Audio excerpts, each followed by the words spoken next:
Yep. Inside, I want to kill myself. We are on an 0-7 run over the last 2 days. After tonight was just complete bullshit. So that's how I'm going to start off this show. Horrible Sunday, 1-5. I don't even know what to tell you about that. I just don't want to do this anymore. I have never seen anything like this, man. With the slump continuing, 2 straight losses, not a good day at all. 0-4. I just have not had a good season, man. What kind of slump that I'm on? The slump continues. I've reached a new peak, actually. I'm going to burn my Bruins hat, man. I don't know what is going on with the Bruins. March 8th, is that what it is? I don't even know. It's March 9th, I think. Who even knows, man? I don't know what day it is anymore. I don't even know what day it is anymore, man. Back with you after the worst day that I could possibly have. Back with you, as I always am. Until I die, at least.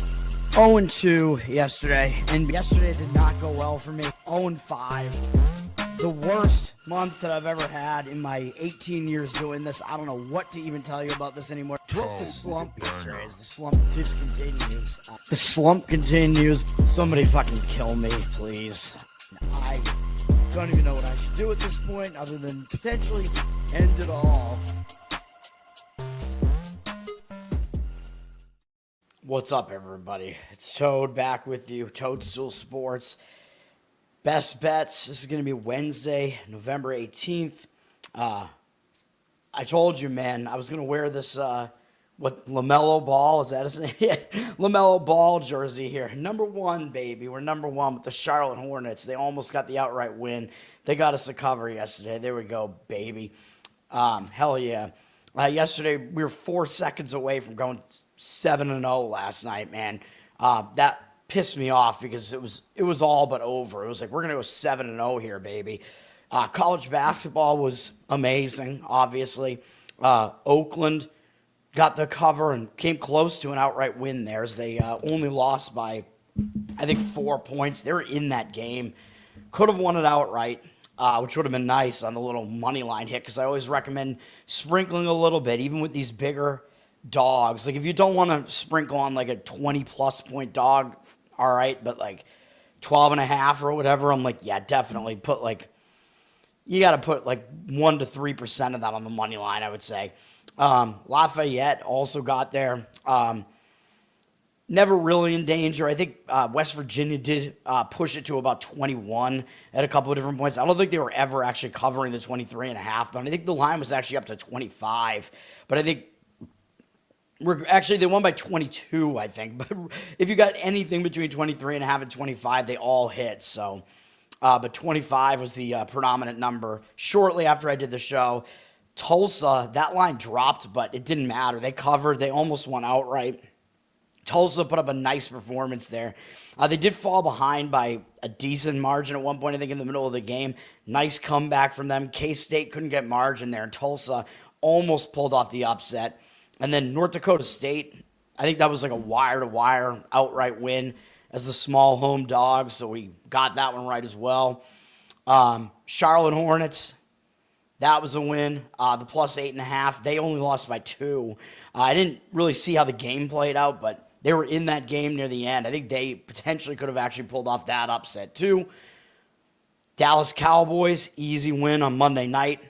Which, that was the square play, man. If you want me to bring up I'll bring up the market right now just to show you, like, how the market, the final market reads yesterday looked. Hold on. I can bring up the past days here. Another reason why I like this website here on pregame. Cowboys, 71% of tickets, 67% of the cash for the final market situation there, according to the books that this website tracks. I mean, it's the Dallas Cowboys. Even though they're not that good, it's still the Cowboys, and they're playing this atrocious Raider team Monday night, the only football game on. Definitely a lot of betting action coming into that game. The books, I'm assuming, lost money on the side, and that will obviously. The books did lose money on that game on the side, but I just think the public was a broken clock on that one. Like, I think there were a lot of pieces to that situation that I broke down that they were not thinking about at all, and they just happened to be on the right side of it. I mean, the public doesn't always lose. Like, the square side doesn't always lose, although more often than not, I don't want to be on it. But then we did have the Utah play. Utah got slightly outplayed in the game statistically, but it was a close game, and they were winning the game 2-1. Anaheim, the fact that Anaheim had one goal in basically the entire game, that tells you that Utah showed up to play, man. Utah was down 1-0 early. Anaheim didn't score again until literally the final 4 seconds of regulation. The game was over. Anaheim had gone to the empty net. Utah was aggressive. I watched the end of that game. Utah had it like in Anaheim zone. There was a point where Utah almost got the puck and they almost put it in the empty net, but it was an offsides, like barely past the blue line. So they had a chance to just put the game away right there. Offsides. But Anaheim had to bring their goalie back in briefly, and then they had to pull him again because Utah actually got the puck down in Anaheim's end again. And then 4 seconds left. There was just a shitload of traffic in front of the net, and Vejmelka got caught out of position. Multiple Duck players there, and they put it into the net. I was so fucking pissed off. And then Utah won in overtime. Bullshit. And yeah, I will show you right now that this was absolutely not a square side. Utah reverse line moved up from -110 to -128. Anaheim had 68% of the tickets and only 56% of the cash. Not 54, 56, but whatever. This is definitely a reverse line move. And you had Utah as an anti-public road favorite, which is one of the best things that you can have pretty much when the public is on an underdog at home. Usually that's a major red flag. And I did think that the market would pan out that way once the game started. So I think I read that game completely correctly as far as what the market was going to do. Got the better number on it because the line moved up and moved against the public. Yeah, I mean, Utah, not a square side. I mean, Anaheim is the team with the better record at home. Both teams were on like a skid, but Utah's skid was worse. There's no way the public was on Utah. Absolutely not. Anaheim, like coming back home, the public's knee-jerk reaction is they're the better team still. They're going to bounce back. And the odds makers were saying, no, that's not the case. I'm pretty pissed about that. I think I read that correctly. All right. We got to get into today. There's a huge college basketball board. I was thinking about maybe doing this last night, but I'm going to try to just get through this real quick. I don't have that many plays today. I'm on 2 college basketball games, 1 NBA and 1 NHL, and I'm going to leave it at that. I actually don't love the board today in any of the sports, so even though there's a ton of college basketball, I'm not doing it. Yes, 6-1, should have been 7-0 with those bangers. Yeah, America's team. They have huge fan support, though, but that was also part of the handicap last night. You knew a bunch of Cowboy fans were going to show up at that game. Like, there was no doubt about that. I think they probably had the majority of the fans in the stadium. Dirty sock, thank you, sir. Yeah, that's why I don't parlay, because that was a monster day and 4 fucking seconds away from being 7-0. Parlays, they don't give you good enough odds on them either, but like one thing could just take the whole thing down. But yes, thank you. I try. All right, let's get into today. We do have a lot of college basketball. There was a little bit in the afternoon, but the afternoon ones are just like involving Division II teams, so why would I care? ESPN has a huge doubleheader here. It might be a triple header, actually. I think it's a doubleheader. Yeah. The ranked matchups are both on ESPN. The first one is number 17, Michigan State, number 12, Kentucky, and this is neutral site at Madison Square Garden. Don't really know that either team is going to have like more of an advantage than the other, although I think Kentucky probably does have a larger fan base throughout the country, would be my guess. Michigan State is the worst of the two teams, as you can see based on the odds. Kentucky, they have dropped, though, now from a 6-point favorite to a 4-point favorite. 68% of the tickets are on Kentucky, 73% of the cash on Michigan State. So the money does seem to be coming in on Michigan State and on the under for what it's worth. And I think those sides are correlated because basically this is a pacing clash. Michigan State likes to play slow. Kentucky likes to play fast. So I think if you like Michigan State, it's probably going to be a lower scoring game. If they're going to cover, it's probably going to be expected to be a low-scoring game. They're the slower-paced team and the underdog, so I do tend to look that way. somewhat off. And I think the spot sets up okay for Michigan State. As you know, I faded them back on Thursday against San Jose State because Michigan State was coming off a big win over Arkansas. They had this Kentucky game up next. I said it's a sandwich.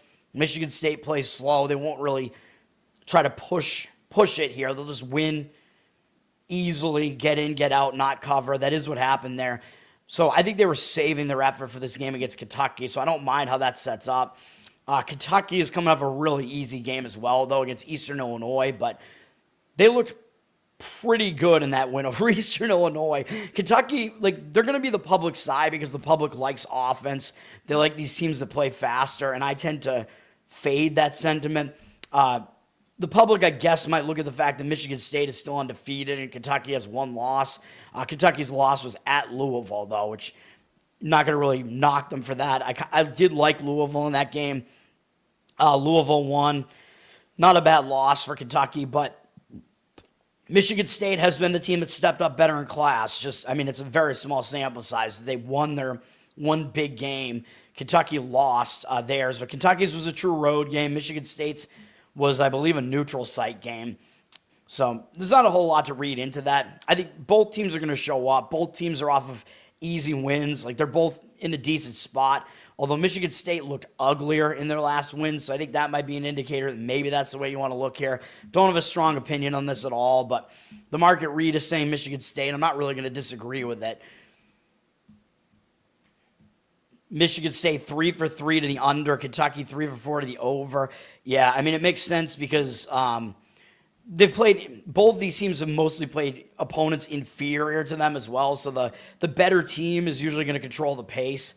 Although in this case, I'm not so sure that's going to be the case here because these two teams are so close. Although if you look at KenPom, if I can bring it up here, let me see. KenPom does have Kentucky as the better team. Yeah, he's got them 4th in the country and has Michigan State all the way down to 32nd. So just a little bit of something to keep in mind there. And actually has Kentucky is very unlucky right now, and Michigan State higher in the luck index. So I guess take from that what you want to. Not a whole lot else interesting here, really. You do have some bigger teams facing smaller teams. North Carolina plays Navy. I don't know why I even mention these games, really, just to mention that the ranked team is playing. North Carolina's a 26-point favorite. I have no read on that game. I do have a read on NJIT and Drexel, even though I have not decided to want to give this out as a play. But this line just looks ridiculous, and it's actually gone up since last night. It was 9.5 last night, and it's already 10.5. On the 1-3 Drexel side, they're a double-digit favorite against a 3-1 NJIT team. So if the public looks at this, they got to think that it's almost free money taking a 3-1 team as a giant underdog. Why is that? And NJIT is undefeated on the road, 2-0, although Drexel is 1-0 at home. Obviously, I see something like that, it's a major red flag. Obviously, this has to mean that there's some huge discrepancy in the strength of schedule or something to that extent here, because there's no way that a 3-1 team would be a huge underdog to a 1-3 team unless there's something else going on. The odds makers are telling you Drexel is the better team. I don't disagree. This NJIT team, they're playing above their pay grade right now. They've pulled off 2 big upsets on the road against Fordham and on the road against Loyola, Maryland. I faded them after that one. They did falter after their first upset, although there was some reason why I didn't decide to go against them in that one against Fairfield, which is their only loss. I did decide to fade them after the Loyola, Maryland game, and they won anyway against Fairleigh Dickinson, although that was NJIT's weakest opponent so far. Now they're coming off that. They're going back on the road again. I know they've been good on the road. They pulled off 2 straight upsets on the road. 2 things are a possibility here. Either we have NJIT completely incorrectly power rated right now, which I guess is possible, or those were both flukes and something is going to even out here, and we're going to see NJIT regress in a major way, and I think that's more likely to be the case because I don't think the power ratings guys are really this far off. NJIT in the Fordham game shot insanely from the field, 55% from 3 as well, 47% from the field. Fordham was 34% from the field and 17% from 3. Fordham out-rebounded them, so that was definitely an outlier. But based on the shooting percentages there. And then the Loyola Maryland game, both teams shot pretty poorly in this game, so I wouldn't say that this one was really an outlier, although NJIT did get out-rebounded again, although only by 1 in that one. But I'm going to lean to Drexel laying the points in this one. Drexel, they played a couple opponents that I think are stronger than anybody NJIT has played so far, namely St. Joe's and Syracuse. Even though Syracuse is not a great team right now, they're still an ACC team, and Drexel did just get wrecked by them by 30 points. So I think Drexel's probably going to show up here, man, because this is another home game. They're just staying at home. They just got embarrassed on their own floor, and a lot of times when that happens, a team will bounce back off of that. Yeah, if I was going to play it, I would lay it with Drexel. I won't get there with this one. We've also lost some value. It's up to 11, although in this range, it's not really... You're kind of in, I mean, you're in no man's land. You're not really dealing with key numbers at this point, although every possession matters. It's a low total at 134.5, so there is that, which, you know, I don't love low totals as far as, like, laying favorites with a low total. I don't love it. Ken Pom has Drexel at 280th in the country, but he has them really unlucky, like bottom 50 or so in luck index.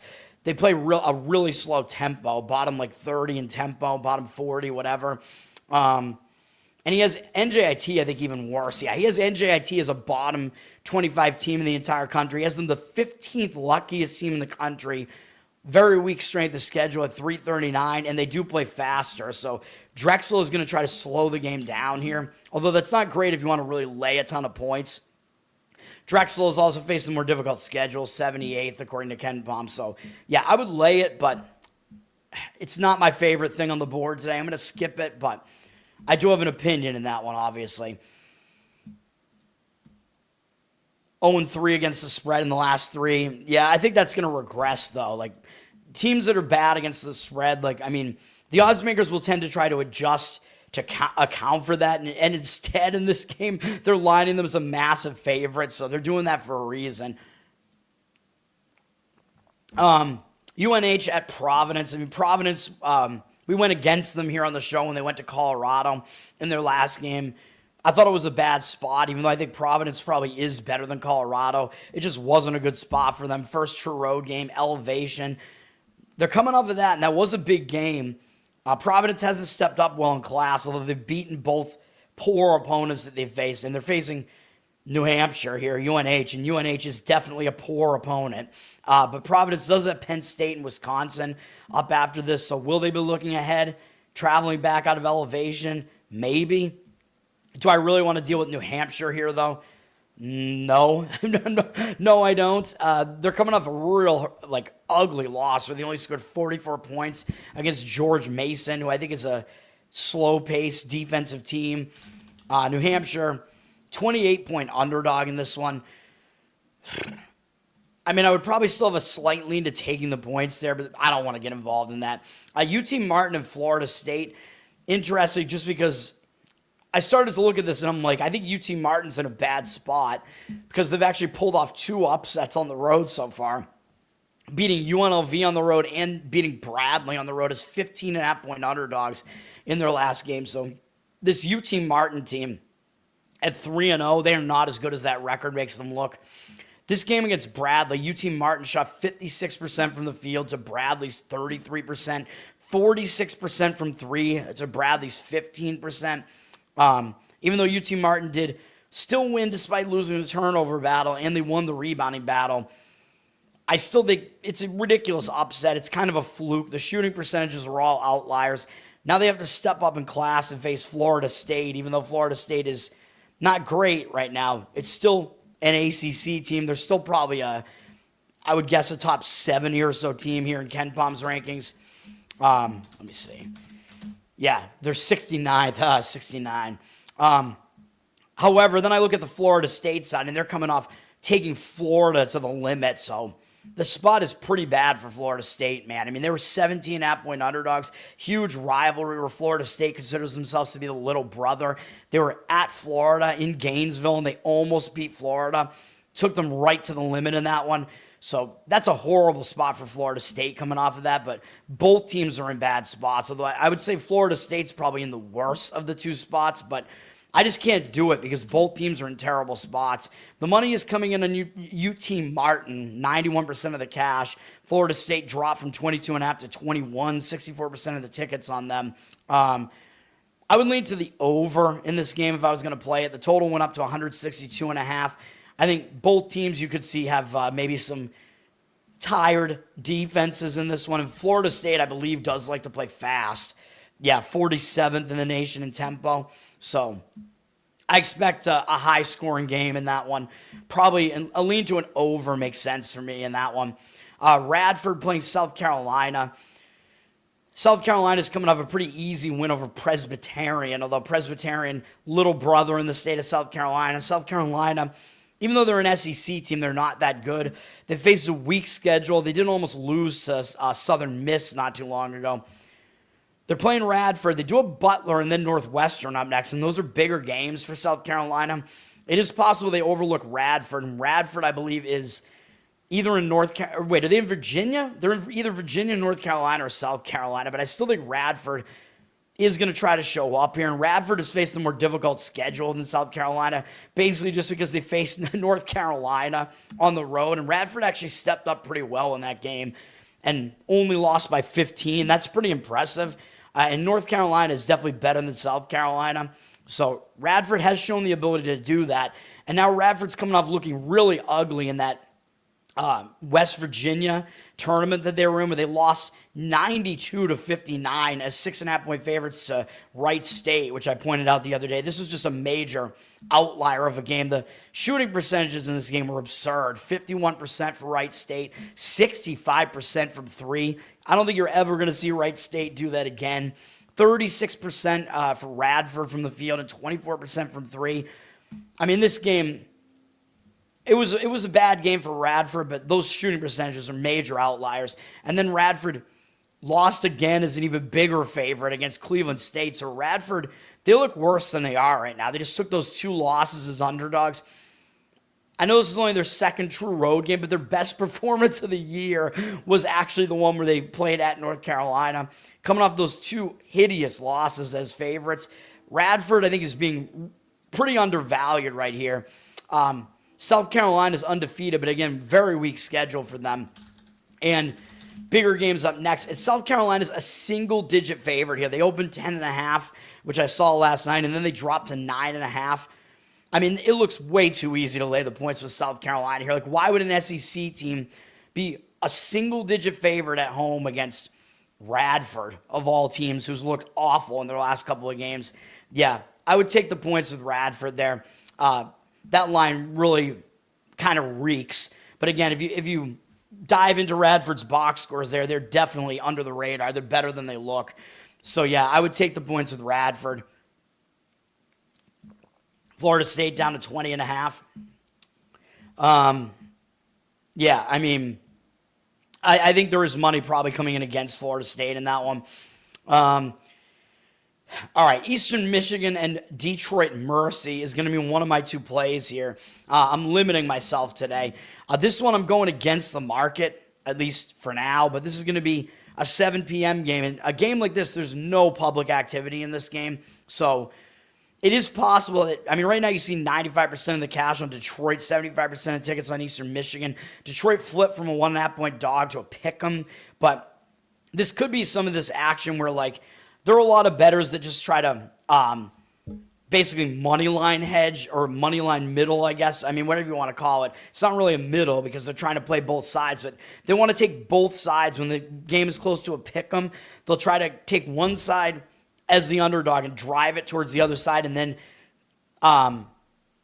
and drive it towards that side, I mean, and then come back and take the other side also as the underdog, if that makes sense. Because if you have both sides as a money line underdog, you're guaranteed a small amount of profit. So that could be what's going on in this game, because the guys that do that know they can manipulate this market easily because the public is not going to be playing this game. But I'm looking at the situation, and I'm going with Eastern Michigan. I found them at a pick'em price at minus 110. Probably getting somewhere around there. If you want to play money line, you might get them as an underdog, actually, shortly. Eastern Michigan, they've been somewhat tested. I mean, they played at Pitt on the road, and they came to within 12 as 15.5-point underdogs. Not a bad result for Eastern Michigan there in that one against Pitt, even though Pitt's not great. But, I mean, they're not even – I don't even know if I would want to say that they're good, but they're still an ACC team that's way better than Eastern Michigan. Then Eastern Michigan lost against that IU Indy team last game. And IU Indy, you know what they do. They just run the floor. Eastern Michigan was actually the favorite in this game, and I think they just couldn't deal with the pace of IU Indy because they're one of the fastest-paced teams in the country right now. And Eastern Michigan – they actually do like to play somewhat up-tempo too, but I just think they got thrown off in that game. And as you can see here, Eastern Michigan, they're one of the 10th most unlucky teams in the entire country, according to KenPom. So I am looking at that as part of this handicap. They've been very unlucky so far. They're going to this Detroit Mercy team, and the odds makers are telling you Eastern Michigan's the better team because Detroit isn't getting any home court advantage here on the line. So, I mean, if the teams are even, you'd expect Detroit Mercy would probably get like 1 to 2 points for home court, probably, maybe 1. But looking at this spot, I think this is really bad for Detroit Mercy. They just went to Toledo, 10.5-point underdogs for Detroit Mercy, and they came pretty close in this game, man. They were in this game almost wire to wire. Yeah, they came back from being down. They actually, I believe, took the lead at a couple of points in the second half. They didn't go away, and they stayed within this number against Toledo, who's one of the better MAC teams throughout the rest of the game. Big-time performance from Detroit Mercy, high-scoring game. Now they're coming off of that, and they got to face Eastern Michigan. And Detroit Mercy up next, they got Michigan State in 3 days, and that's like the biggest game on their entire schedule, man. I mean, obviously they're not going to expect to win that game, but that is a huge game for them.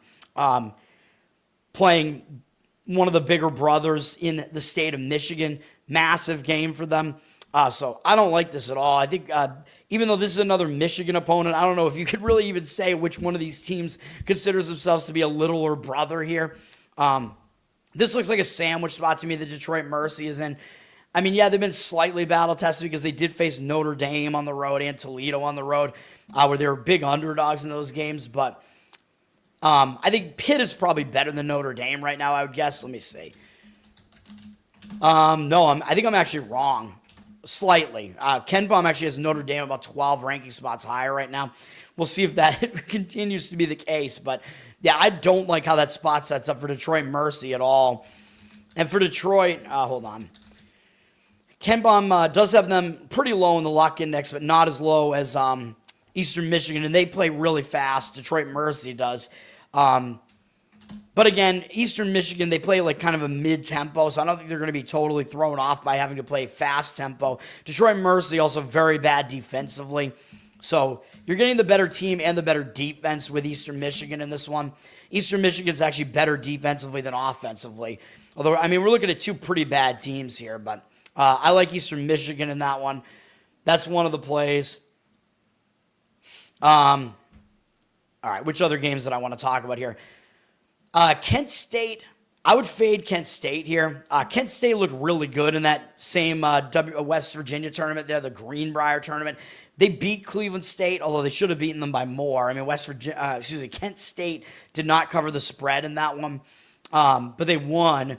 And then they turned around and they beat Wright State as well. Although Kent State also didn't cover in this one. So Kent State did get 2 wins and non-covers there. Although I still think they look pretty good coming off of that tournament. They'll be feeling pretty good. And they do have Cleveland State again next. Although I think that game's going to matter a little bit more to Cleveland State because it is going to be technically revenge for Cleveland State in quick turnaround time. But, you know, Kent State coming off basically winning that part of that tournament because they won both games in it. They could be in for a little bit of a letdown. They're playing Eastern Kentucky here. Eastern Kentucky's played Western Kentucky and Vandy, which were not easy games for them. Now they're on the road again. This should be a step down from Vandy, although Kent State is pretty good. I'm going to stay away from this one, but I would lean probably to fading Kent State here, although they've gone up from 9.5 to 10. Yeah, I would lean to taking the points in that one. Although I do think it might be a pacing mismatch for Kent State. They're 108th in tempo, according to KenPom, so they play pretty fast. Eastern Kentucky plays fairly fast as well at 124. So it's not really a huge pacing collision there. So never mind. Some of these lower teams, I'm not familiar with the pace that they play. Okay. What else? What other games that I even want to talk about here? I mean, Holy Cross is staying at Brown in this tournament that Brown is hosting. Holy Cross did just get a win against Hampton. Even though they were coming back from playing in Utah, Holy Cross still got the win over Hampton. Brown just lost to Hampton by the same token. So I think people might look towards Holy Cross just because of that, because they see the same opponent in the last game. And both these games were at Brown. Brown was a 1.5-point favorite when the game went off against Hampton. Holy Cross, I believe, was an underdog. Holy Cross is not good. I believe they were an underdog against Hampton. Let me see. Yeah, they were 4.5-point underdogs. That would indicate that Brown should basically be like 5 points better than Holy Cross here. And yet Brown is only a 3.5-point favorite in this game. So I think there is maybe some line value on Brown. They're actually down from 4 to 2.5, though. Some money coming in on Holy Cross. I don't really understand that. I mean, I think Brown's still the better team. Being at home, even though there's like nobody in the stands for this thing, I think you got to give them some sort of home advantage, I would think, in this game. In addition to the fact that I think they're better than Holy Cross, although the odds makers are telling you that, but based on what the odds were in their common opponent games there against Hampton, it seems like the line should be higher on Brown. So, not going to do anything with that. Kent State 4 for 5 to the over. Yeah, they play fast. Kent State massacre. Once they blow somebody out, or actually if Kent State gets blown out, that's what it would be. Georgia Southern playing Georgia Tech. Georgia Tech coming off that big rivalry game where they hung with Georgia. You know Georgia Tech got up for this game, man. Georgia, 15.5-point favorites. Georgia Tech was definitely going to show up for that as they consider themselves to be a little brother in the state of Georgia.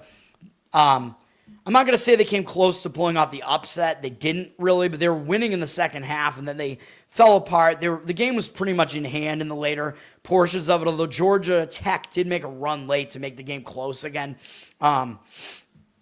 But still, that was a big game. Coming off of that, I would probably be looking to fade them.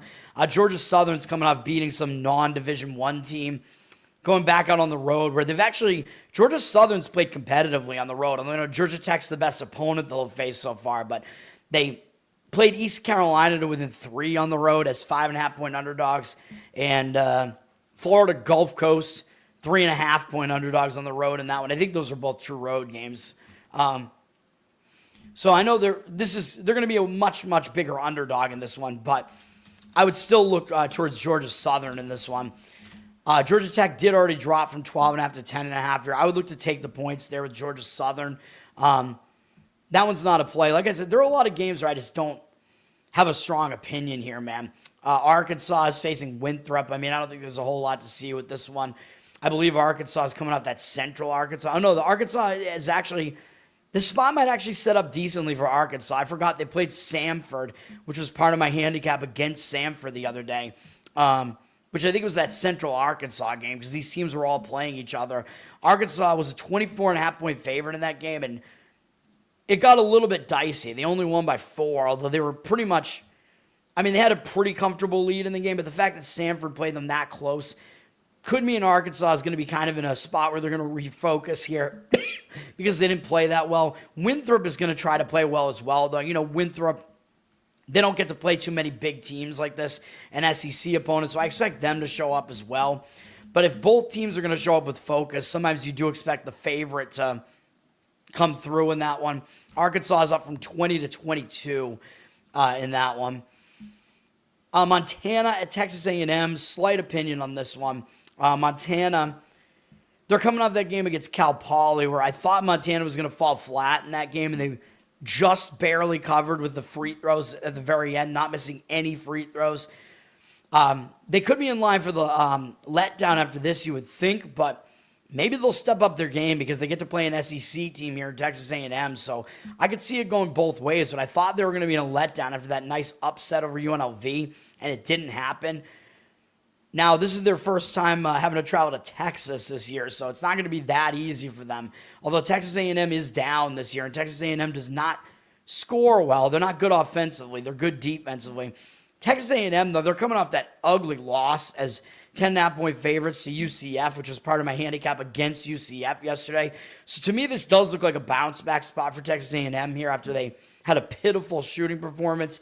They did lose at Oklahoma State in the game prior to that, too, as road favorites in that one. So it does look like A&M is in a bounce-back spot here, and the money is agreeing with that.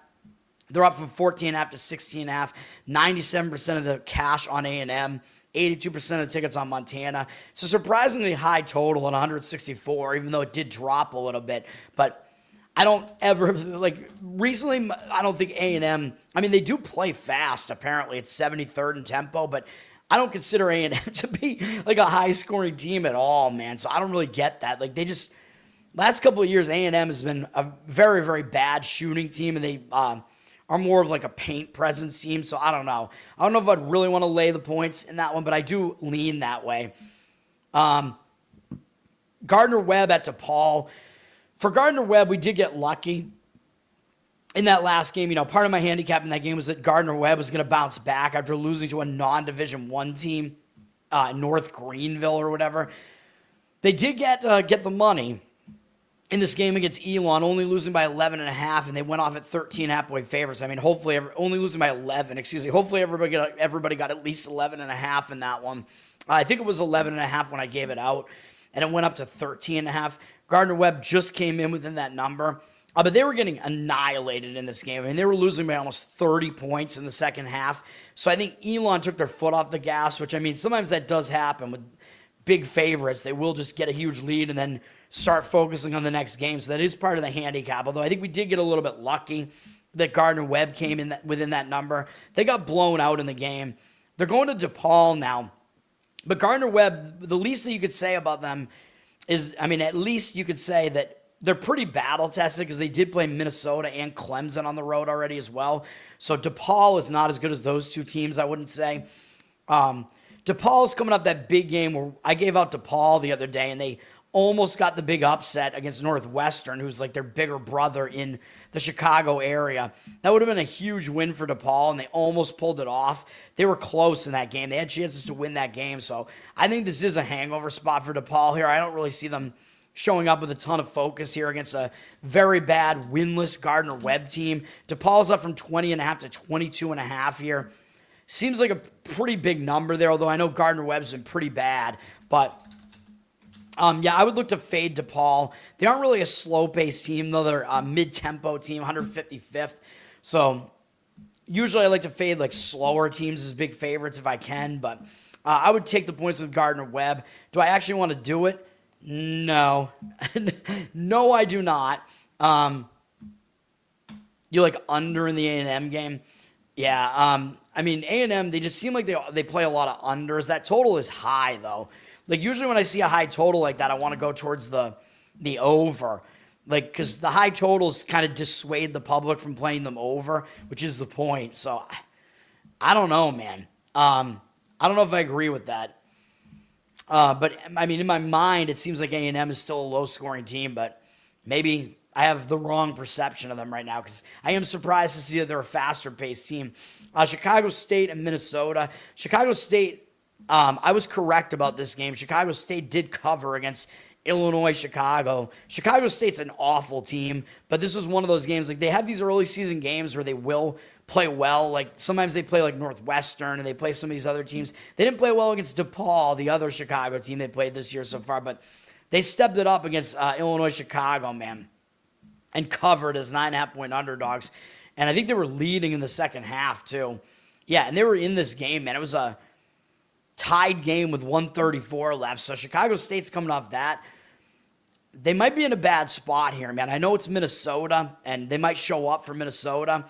Which, by the way, speaking of Minnesota, I actually forgot because I was like, wait, who's Xavier's coach again? Because I talked about Xavier yesterday. You know who their coach is now because he's the son of... Yeah, inside, I want to kill myself. Richard Pitino, son of Rick Pitino, is at Xavier. Now, that's what I was thinking. I'm like, oh, yeah, that's probably not good. Because that reminded me of that because Richard Pitino was Minnesota's coach for a while. Don't even know who they have now. But Minnesota's certainly the better team here, although Minnesota's coming off They're coming off kind of a lackluster game against Wisconsin Green Bay, or just Green Bay now. That was that game, Green Bay, Minnesota. That's an NFL game this week.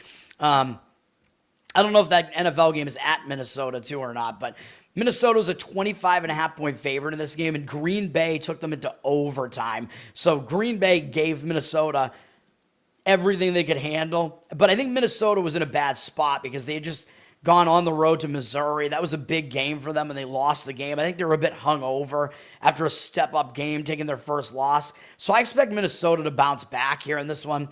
So I do lean to Minnesota in this one. Actually, I do like this one. Minnesota up from 25.5 to 26, though, with a low total of 148. Do I really want to lay it? I mean, that's the way I would lean. Chicago State is really bad. They are coming off like one of their big games where they almost pulled off the upset against one of those Illinois teams.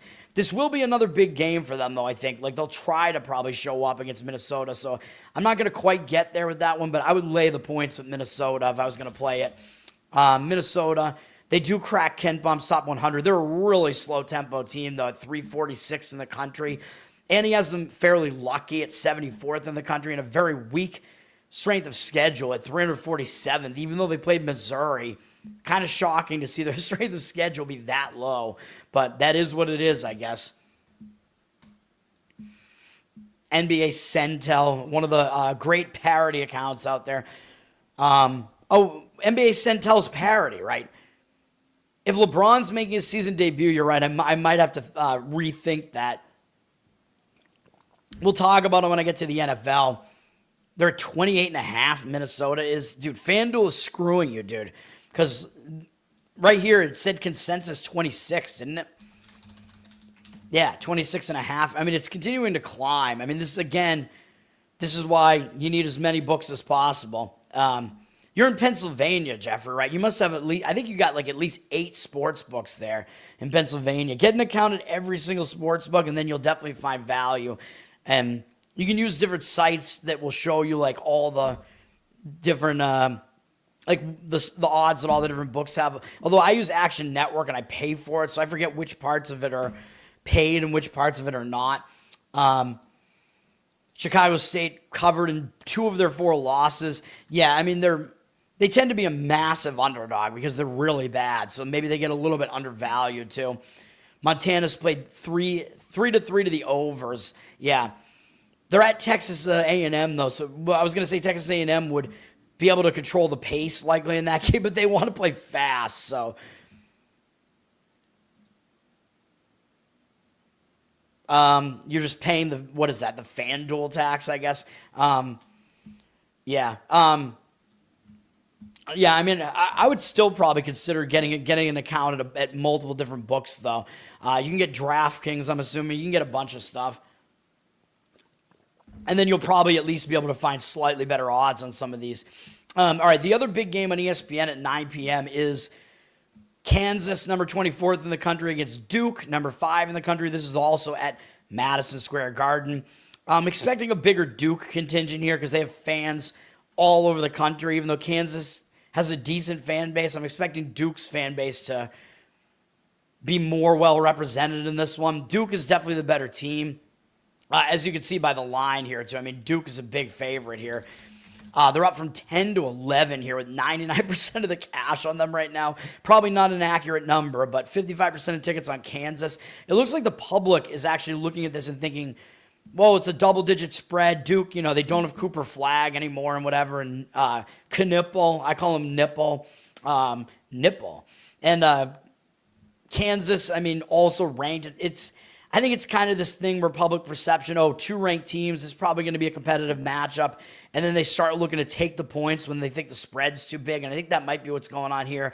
The money is coming in on the under for what it's worth as well, which I wouldn't disagree with an under here because Duke does like to play pretty slow typically, although they're actually mid-tempo so far this year. But they were one of the slowest teams in the country last year. And they still have, I'm assuming they still have the same coach, Shire. So unless they've changed their style of play, and I just don't know about it. I would expect you to see Duke drop in this tempo rating here.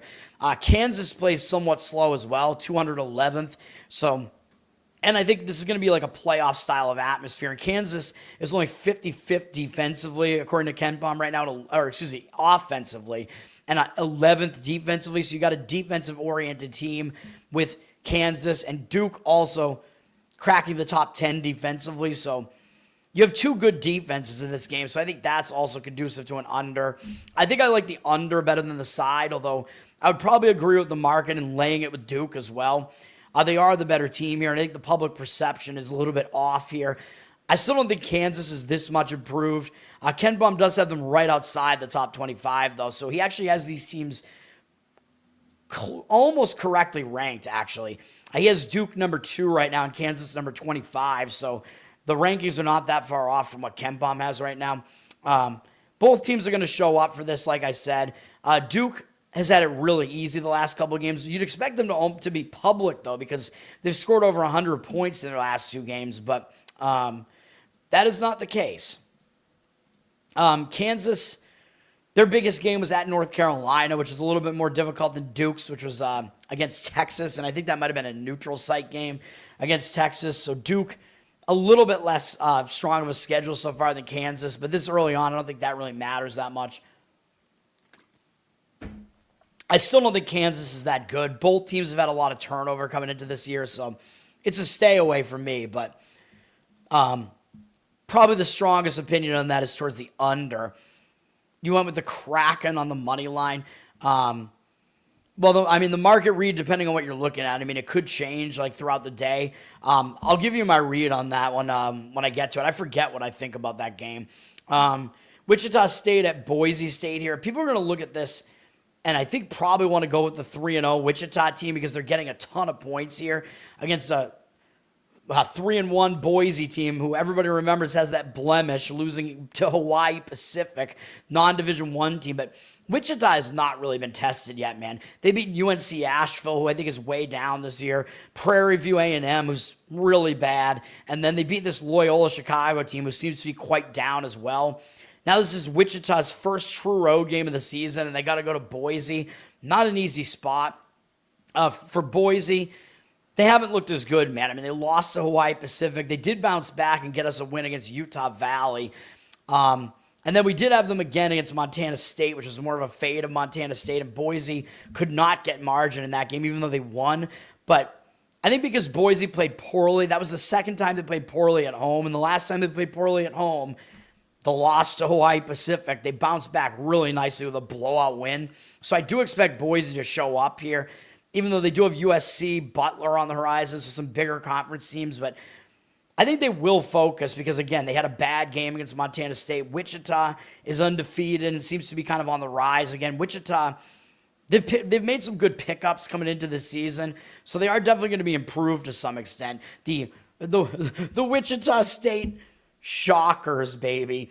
Best team name, probably. And I think they actually have foam hands that look like this, or people have taken the foam hands and just cut off the ring finger or something.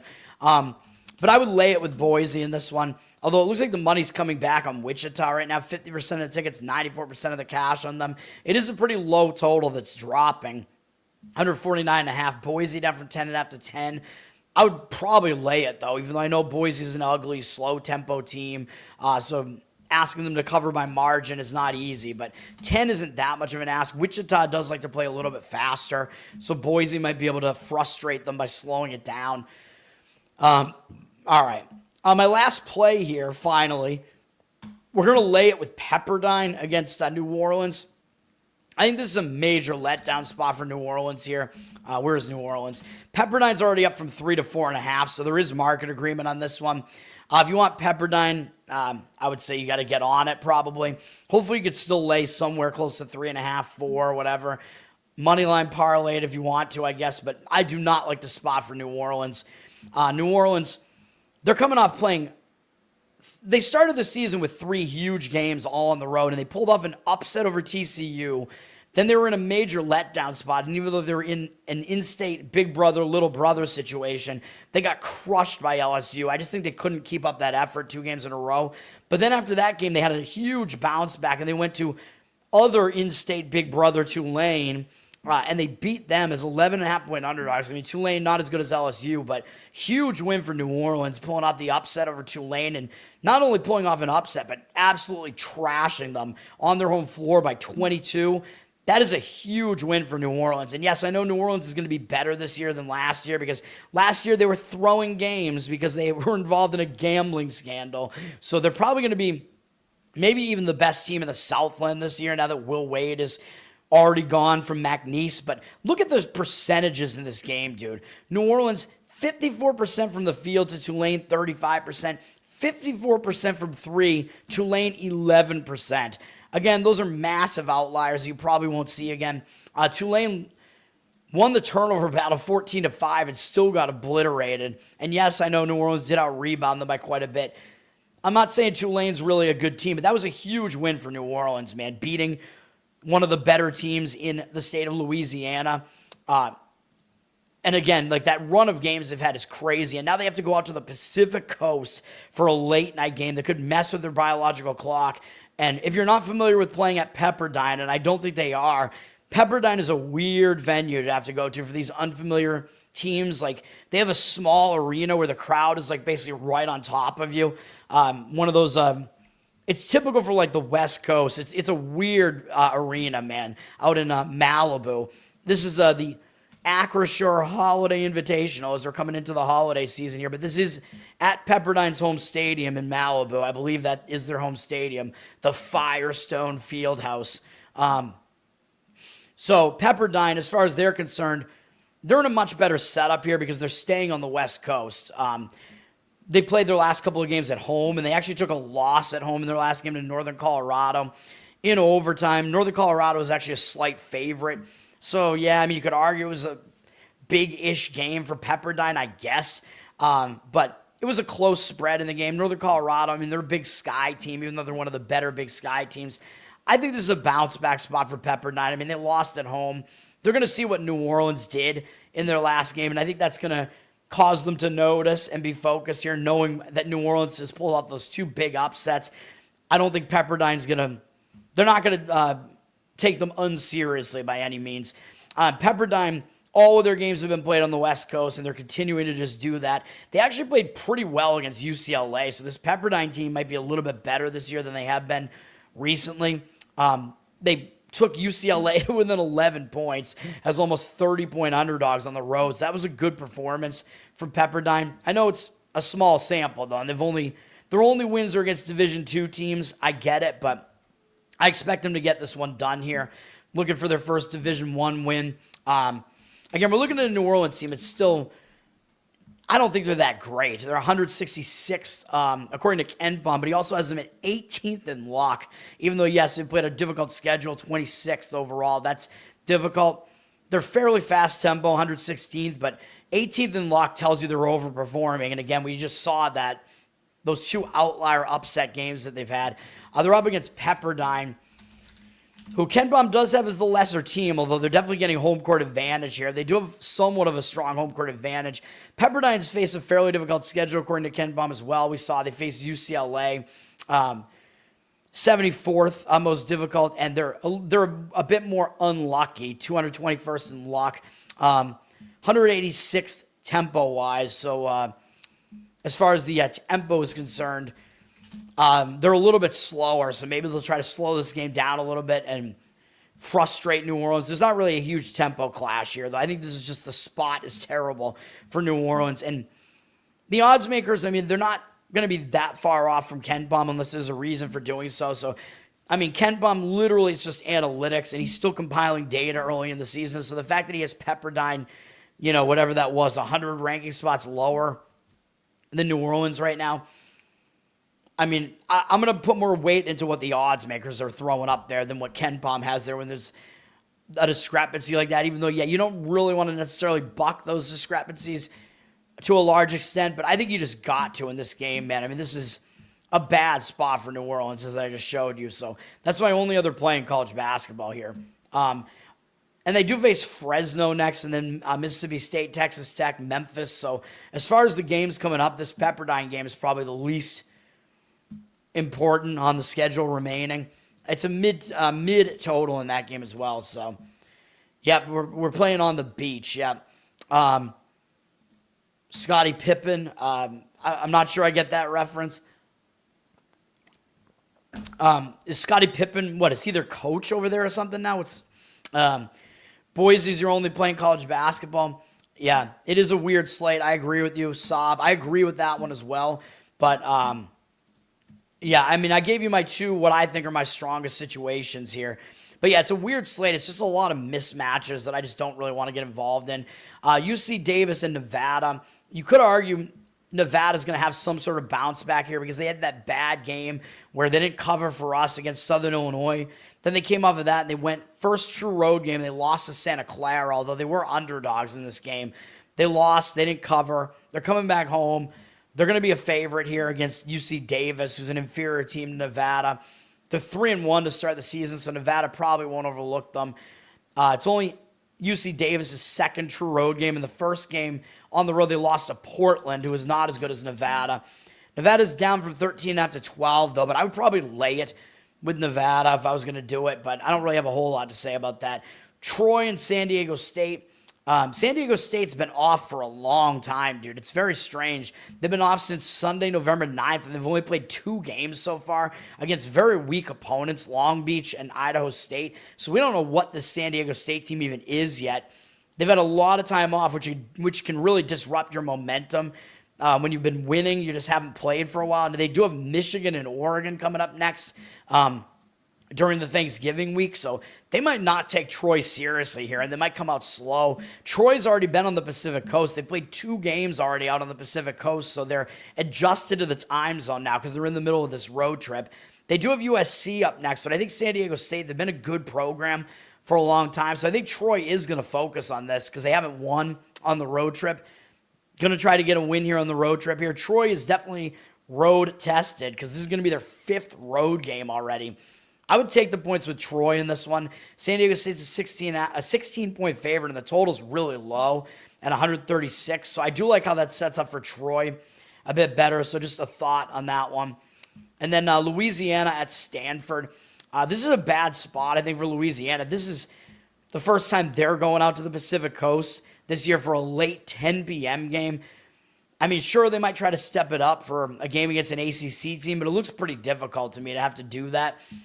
Stanford, I think they're going to be focused because they're coming off of a game against Montana State, which is why I faded Montana State off of this, where Stanford just didn't do that well in that game. I know they have extra time off. That can hurt Stanford's momentum maybe because they've won all 3 of their games so far. So I do worry that might stall their momentum a little bit. But the fact that they only beat Montana State by 9 as 14.5-point underdogs, and the game was in doubt in the middle of the second half. I mean, Stanford was losing the game, so they're coming off an escape. I think they'll refocus here. It's a tough spot for Louisiana.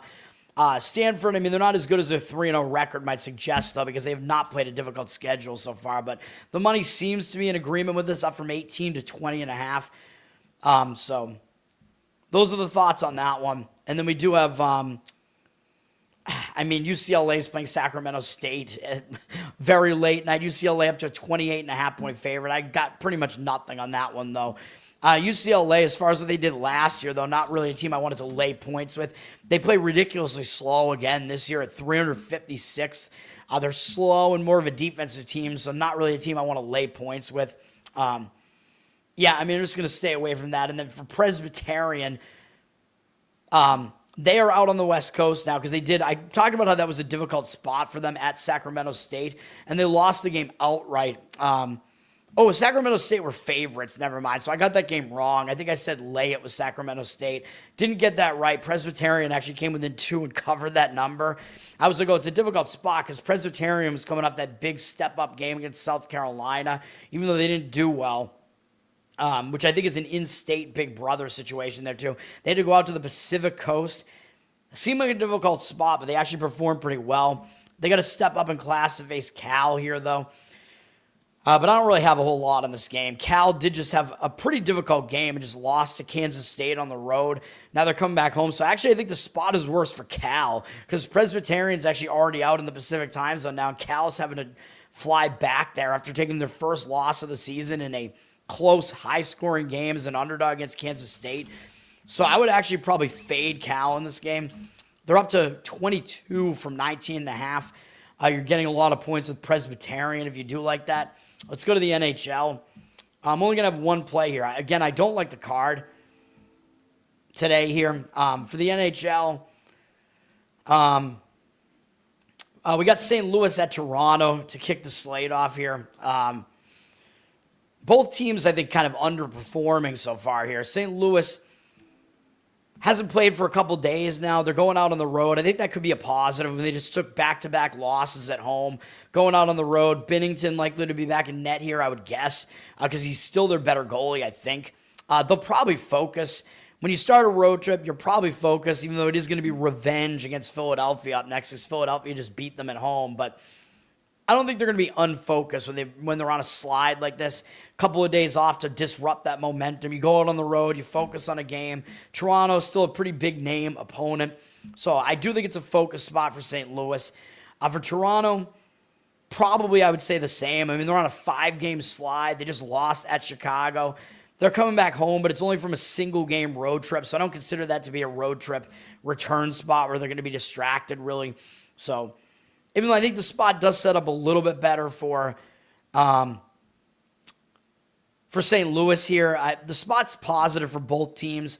We got to figure out what's going on with Toronto, as it looks like Wall was in net last time, and maybe that was his first game of the season. So, and he was one of their starters for a while, so they've had some goaltender turnover here. I think some injuries and stuff going on with Toronto. Toronto is taking the money. They're down from minus 130 to minus 122, but 59% of tickets, 86% of the cash on them, at least now. I won't really disagree with Toronto, because sometimes when you got a matchup like this and both teams are going to be focused, sometimes you want to look towards the better team, and I think that is Toronto, although the odds makers are kind of telling you they're both about even as far as the line is concerned. I don't want to touch this game, though. Oh, Pippen went to Pepperdine. How did I not... Pippen died. How did I not know that? I watched that entire... Netflix... The document... It's not a Netflix documentary, but it's on Netflix. The... what was it called again? The Bulls documentary. You know what I'm talking about. I forget... Last Dance, whatever it was. Yeah, I should have known that from that. It was a good documentary. It's like 8 episodes. Charles, what's up, man? Thanks for hanging out again. Seattle at Detroit, Saab. This is the game you accidentally played. For Seattle, they're starting a road trip. I think they do have momentum, even though they've had a couple of days off. I think it is still a positive here, going out on the road with momentum. They beat San Jose in their last game, which is whatever. Although our boy DeCord is still not back, I assume.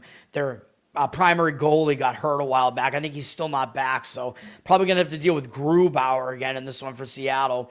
Although he hasn't been bad. They've won every game where they've used him so far. They lost early in the season with him, but they've won his last 3 starts, and they're 3-1 with him. Actually, 3-0-1, because the only loss was in a shootout.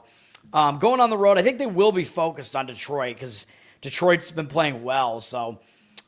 seems like a focus spot to me for Seattle, getting to get out of home, start a road trip.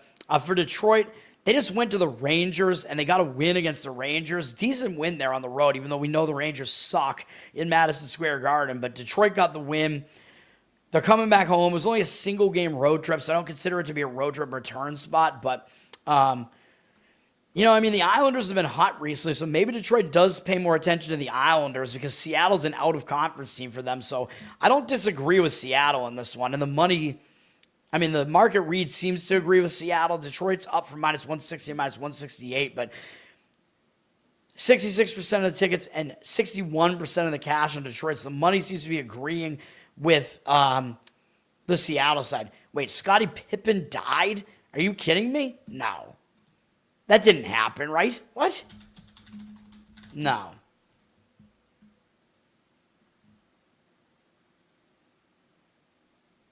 Wait, what are you talking about? What? No, not correct. I don't know what you're talking about. I was like, there's no way. No, I don't see anything about that. Charles, you're freaking me out, man. All right. What was I talking about here? Yeah, I agree with Seattle on that one. What? No. Scottie Pippen, no. His son, I think, still plays on Memphis, if I remember correctly. Pippen went to Pepperdine, apparently. No, I said Pippendine. I'm calling Pepperdine Pippendine because he went there. Hell no. You're freaking me out. I'm like, Scottie Pippen died? What the fuck? Dude, he was one of the guys that I watched as a kid, man. I watched that Bulls team, even though I kind of started rooting against them because I was getting sick of them winning. But I loved the Bulls initially because they beat that disgusting Detroit Pistons team with Bill Laimbeer, who ended the Celtics dynasty. And that Detroit team were just a bunch of thugs. So I liked that the Bulls ended their short reign. But then I got sick of the Bulls, and it also was partially because they got Dennis Rodman. And I'm like, I don't like Dennis Rodman because I didn't like the Detroit Pistons. So, all right, I'll give out my NHL play right now. We're going to go with one of these split bets here on Tampa Bay. I'm not having fun with the regulation bets, so I'm going to do the more risk-averse thing here. And the thing about these split bets that's better is if you have a bunch of books available, you can get the best number at a different book potentially on the puck line part of it and then on the money line part of it. So combined, you actually get a little bit more value on this. And this is going to make a -1 puck line on Tampa Bay that's about +104, I think, overall in the odds. So I do like that, which I think is a little bit better than what you get playing them to win in regulation. And now, if they win by 1 in overtime, it'll push. But I like Tampa here. I found them at -1 and have it +165 on the money line. Although actually, I screwed that up. Hang on. There was a space in there. There it is. And -157 on the money line, +165 on the puck line. We're going to fade New Jersey in this one, even though I'm not really big on the injured player theory situations in hockey. But this is going to be the second game for New Jersey after the Hughes injury. But New Jersey, I mean, they're coming off a big win over Washington. I think they consider that to be a big win. Even though, yeah, Tampa's an all right team, but Tampa's still kind of, I don't know, they're a team that is possible to overlook in a spot like this because they're about 500.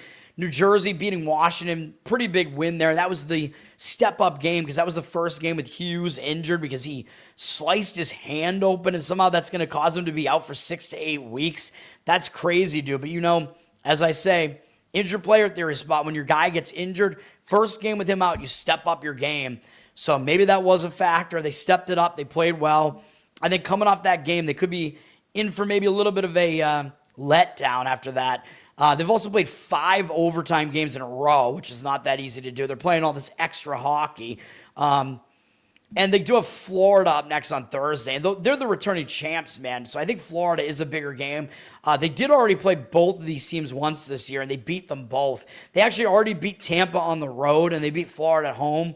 So I think Tampa might be in one of these early season kind of revenge spots, although in this case it's both teams being at home. But I like how this sets up better for Tampa here, man, for sure. It will be the second game without Hughes, so maybe New Jersey does take a little bit of a step back for that reason, even though I don't put too much weight into that. Couple of days off might also disrupt their momentum a little bit because they've won a couple of games. Tampa, I think they're in a very positive spot because they're staying at home, and they just took an ugly loss, 6-2 to Vancouver. Yes, they're playing a third game in 4 days, but they had yesterday off. They're staying at home, and I think they're going to be angry after that loss. And that was with Johansson in net, so you're going to get Vasilevsky back in net here for Tampa most likely. So you'll get your better goalie here in net for this one. They're going to be focused on New Jersey. I mean, New Jersey's been really hot, so you got to expect Tampa's going to bounce back. But also, there is a stat where when teams are coming off horrendous home losses by 4+ goals or something, they are a play-on team the next game in hockey. And we did see that when that wasn't even part of my handicap, that specific trend wasn't in that game where I played Tampa against Florida. But that game was, of course, a playoff revenge spot for Tampa. This one is not going to be that, but that made it even bigger for Tampa. But I did point out that they had lost ugly to the Rangers at home in the previous game. So I think just generally when you have a really ugly loss by a lot of goals at home, you do bounce back from it in the next game. So that's what I expect here. Looking at what happened in this game, there was an empty net goal for Vancouver in this game. This game was 2-2 into the third period, and then it was 3-2 for a bit as well. So the game wasn't totally out of reach. Tampa actually dominated this game shot-wise, 30-18, although you could argue that maybe that's because they started flinging up shots towards the end. But the game was close into the third period, so I'm not really sure I think that was the case. Yeah, Vancouver was the more physical team, though, out-hit them and out-face off them. But still, there were some indicators that that game was not as bad for Tampa as it looked. So, yeah, I like Tampa in this one. The money seems to agree. Tampa's already up from minus 155 to minus 165. 64% of tickets, 82% of the cash on Tampa. Again, you want to get that price down, so I'm recommending the split play there or playing it on the playing it in regulation still, even though I've hated that recently. Saab, you like that one? Yeah, correct. Devils, 5 straight overtime games. Correct. Last game was the step-up game without Hughes, who is a big component. He's a big part of their team. You're on Tampa in regulation. I would enjoy that. If you get it in regulation, you're going to win. If they win by 1 in regulation, though, you're going to win, and my bet's only going to push. But that's the one drawback of doing it this way. But I like it. Hopefully we get a puck line cover there, and everybody wins that one on Tampa. Islanders at Dallas. The Islanders, their hot streak did run out in their last game. And I told you, I mean, even though I thought it was going to happen in the prior 2 games too, it finally did happen. They got blown out by Colorado in their last game. And I think that could maybe hang them over, man. When you're on a hot streak like this and you finally lose, I think it does hang you over into the next game. They're having to travel out of elevation to Dallas. Normally, yeah, Dallas, I mean, they're a good team, so they're normally going to draw your attention, which is the one thing that kind of worries me about playing Dallas here. But the spot doesn't look good to me for the Islanders. Could be getting tired at the end of the road trip, too. The hangover spot after losing the win streak, I think, is real. Dallas, they're on a hot streak as well, but they're just staying at home. Although they do have multiple days off, and you could worry a little bit that maybe having multiple days off might kind of disrupt their winning momentum. But this game is not really surrounded by bigger games. And because the Islanders have been hot, I do think Dallas will take them seriously. So I lean to Dallas in this game. They did drop from minus 175 to minus 168. 71% of tickets on the 71% of tickets on Dallas, 83% of the cash. So money seems to agree with that right now. I lean to Dallas. Columbus at Winnipeg. Columbus, they're coming off a shootout win over Montreal yesterday and now having to travel to Winnipeg. So it's a 3rd game in 4 days and a 4th game in 6 days, although the first 3 of those were all at home. So, but it is a 5th game in 8 days and a 6th game in 10 days. 7th and 12, too, with the first 3 of those being on the road. So Columbus, not a very well-rested team here. It's 7 and 12, I'm pretty sure, right? Because I think it was 6th in 10 days because they had, I don't know, maybe I did that math wrong. Yeah, I might have done that math wrong. 1, 2, I think you might be right. It looks like it's 4 days off. I don't know. You might be right. But yeah, it's a jammed schedule for Columbus. They did play yesterday. Usually I say going out on the road is a focus spot, and it may well be because Winnipeg's a good team. Probably Columbus is going to try to focus here, but they're probably going to bring Elvis back in this game unless he's hurt. Is he hurt? Doesn't look like he is, so he's probably going to re-enter the building here in this one because they've been using Greaves. But yeah, I think it's going to be a spot where they're going to have a lot of fatigue, even if they try to be focused here. Winnipeg, though, as Saab is pointing out, yes, Winnipeg is in a bad spot as well, coming back from a long road trip, so I don't love that either. Winnipeg has been on the road since Tuesday, November 4th. They stayed basically in the Pacific time zone. Well, and then they came back up towards their area, coming back home. So geographically, I mean, it's still kind of a long trip, though, because going all the way down to Southern California. Now back home, I always point out when a team comes back home, they tend to be a little bit distracted because they have to get back to family life. And they do have a bigger game up after this on Friday against Carolina, who's been one of the best teams in hockey, and they beat my Bruins yesterday. So Winnipeg might be looking ahead to that. So this is a bad spot for both teams. For this one, Winnipeg, it looks like they're getting the money up from minus 180 to minus 185, probably because of the rest situation favoring Winnipeg here. 75% of the tickets, 91% of the cash on them. I can't do it. I would actually probably go over in this game, even though we have 60%. I know. And my over yesterday was not correct. Stayed under in the game that I mentioned. I like the over, the Buffalo game, I think, even though it took an empty net to even get to one goal below the total there. It landed 6, and the total was 6.5. But yeah, this game is 6 juice to the over, but 60% of the tickets on the over, 69% of the cash on the under. But again, when it's two teams in a bad spot, you know me, I tend to just say I think the over is the way to go in that game. Calgary at Chicago.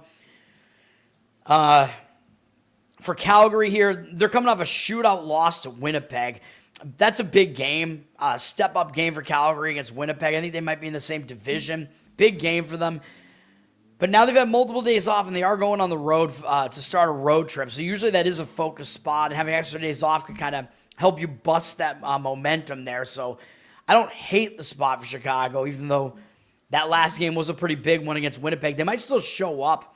I don't hate the spot for Calgary, I meant to say, if I didn't say that. But Chicago has a decent record, so they actually might draw Calgary's focus. And they did also just win at Calgary on November 7th. So this is a revenge spot, and they embarrassed them in Calgary 4-0.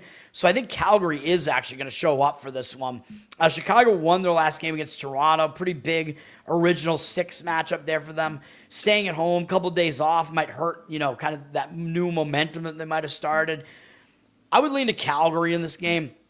The money seems like it agrees with it, with Chicago up from -104 to -108, but 82% of tickets, only 55% of the cash on Chicago. So Chicago's very public. And again, the odds makers are actually telling you Calgary is the better team because Chicago isn't even getting the full home ice here. And you look at these records and you think that that's insane. Like, it just looks way too easy to play Chicago, getting that really short price. Calgary, terrible record. Calgary's been really bad on the road, though. 2-8-1 on the road. Chicago, 4-2-2 at home. I don't really want to try to fade that, but I do lean to Calgary in that game.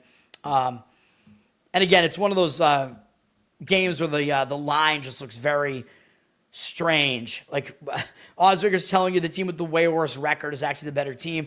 Our pals, the New York Rangers, continuing to adhere to this home-road dichotomy. They're on the road again now, although they're playing a third game in 4 days, which is not that easy, with 2 of the games being on the road. They were at Columbus, came back to New York, of course won the road game, lost the home game. Now they're going back out on the road, a day off.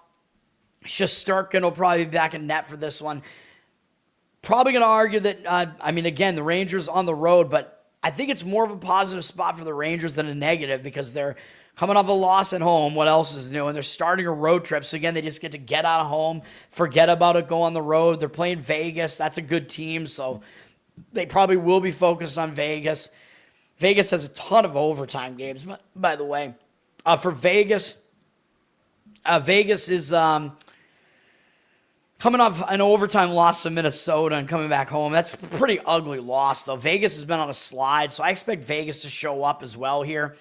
The return home spot for Vegas, they're playing a third game in 4 days as well, and fourth game in 6 days, with the middle 2 being on the road. But the road trip return, they've only been on the road since Saturday, so it wasn't really a long road trip for them.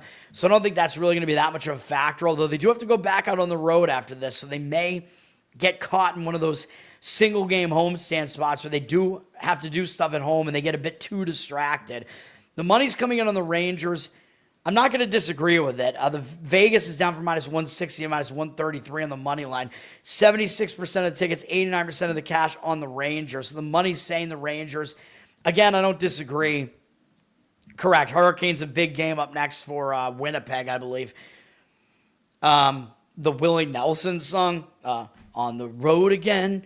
Yeah, I don't know. I'm not a huge Willie Nelson fan at all, but I don't know. I could probably do it. I'm not a huge fan of that song either, really. I think it's overplayed and kind of boring.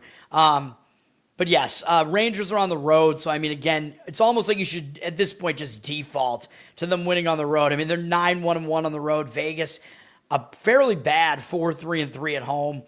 So I'll agree with the money in that one. I'll agree with the Rangers side in that one. And then Utah at San Jose. Utah, fuck them. They're on a back-to-back, and they blew the game yesterday. They had the win. Would have been a huge win at Anaheim last night. Now they're coming off of that, and they got to face San Jose. They're on a back-to-back here. They got Vegas up next, probably a look-ahead spot.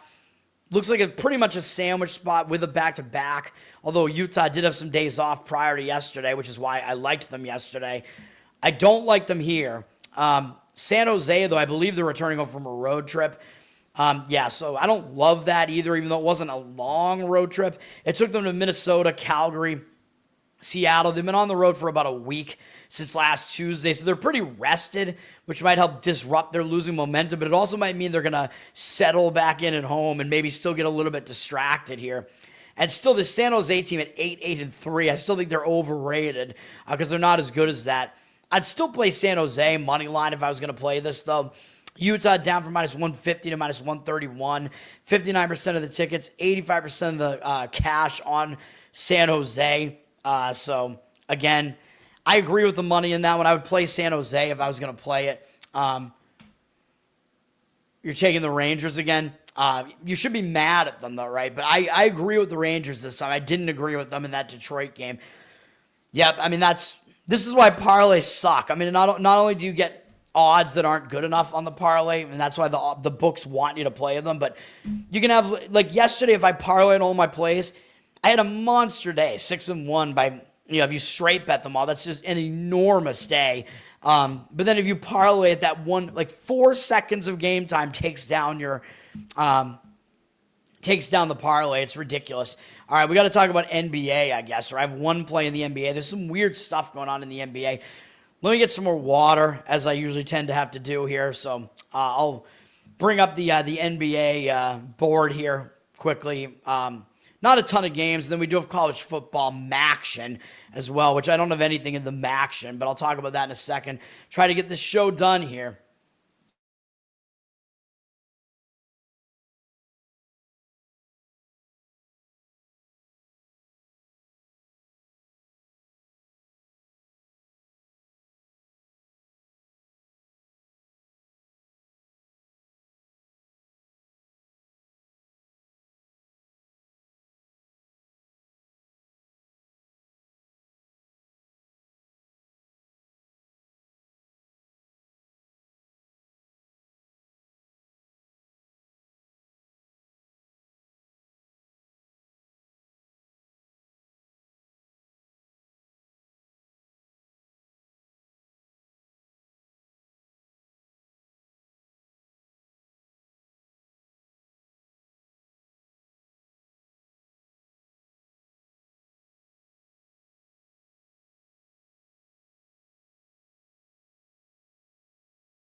All right, I'm back.